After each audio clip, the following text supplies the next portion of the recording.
The Charwich-Koniinge Letters, Book 4.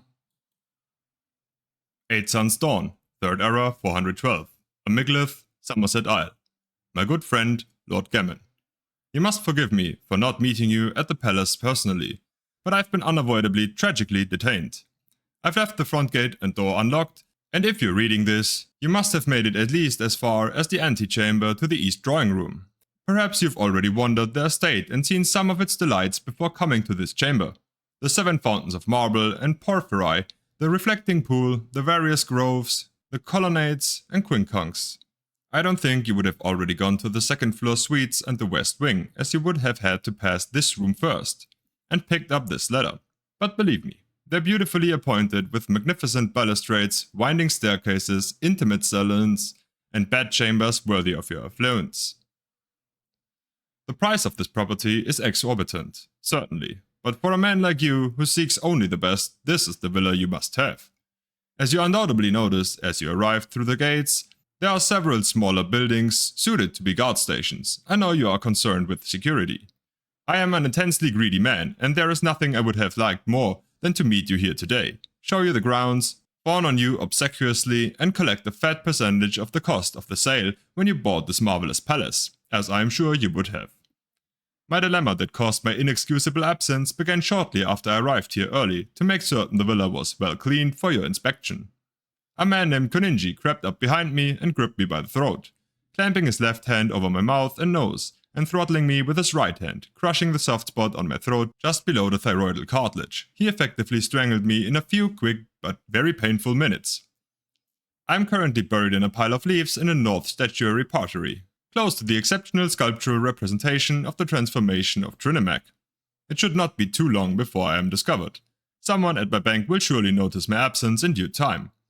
Koniinge might have buried me deeper, but he wanted to be ready for the arrival of his old partner Charwich. Perhaps part of you thinks it is best to stop reading now, Lord Gammon. You are looking around the antechamber and seeing nothing but doors. The large one you took to come in from the garden is locked now behind you, and without a better knowledge of the layout of the estate, I could not recommend you attempt to flee down a corridor that might easily come to a dead end. No, much better to keep reading and see where this is going. Koniinge, it seems, was in a partnership with his friend Charwich to try to recover Azura's star. They understood it to be in the possession of someone named Hedworth Nethwyr, a man who conjured up the Daedra Prince Azura herself to acquire it. As Nethwyr originally hailed from High Rock, Charwich went there to look for him, while his partner searched Morrowind. They planned to communicate their findings by letters sent through couriers.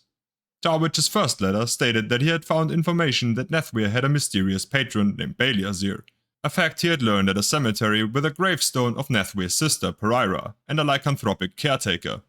Koniinge replied back that he could find nothing about Baliazir but believed that Nethwyr had returned to High Rock with Pereira after getting the star. Charwich's last letter was written on his deathbed, having sustained mortal wounds from his battle with Baliazir, who it seemed had been a mighty Daedra lord. Koniinge grieved for his friend, and travelled the span of the Empire to Wayrest to pay his call of condolences on Lady Morling, the woman at whose house Charwich had been staying.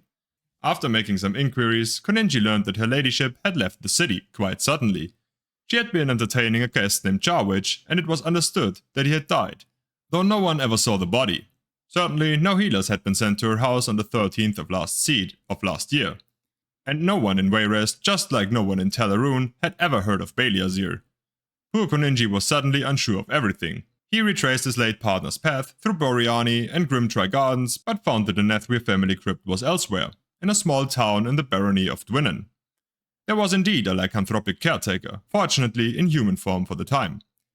When questioned using the technique of strangulation, release, he told Koniinge the story that he had told Charwich many months before. Hedworth and Pereira Nethwyr had returned to Dwinnen, intent on settling old business. As the star requires potent spirits for power, they thought they would begin small by capturing the spirit of the werewolf they knew of in the family graveyard. Sadly for them, their grasp exceeded their reach. When the poor caretaker resumed his human form one morning, he found himself lying next to the shredded, blooded bodies of the Nethwyr siblings. Distressed and fearful, he brought their corpses and all their possessions down into the crypt. They were still there when Charwich came, and so too was Azura's star. Koniinge now saw things clearly. The letters he had received from Charwich were lies, intended to keep him away. Undoubtedly with the assistance of Lady Morling, his new partner, he had concocted stories, including one of his own demise, to trick Koniinge into abandoning the quest for the star. It was clearly a sad statement on the nature of friendship, and one that needed immediate correction. It took the better part of 6 months for Koniinge to find his old partner.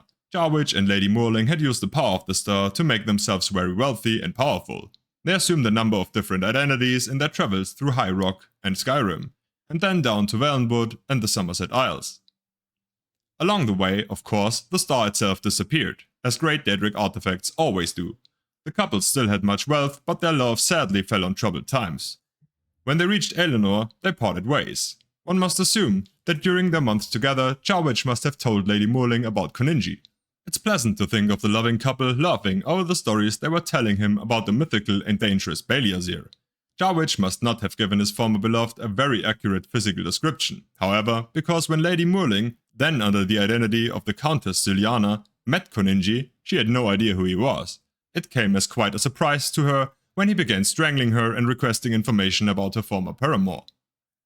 Before she died, she told Koniinge what Charwich's new name and title was, and where he was looking for a new palace. She even told him about me.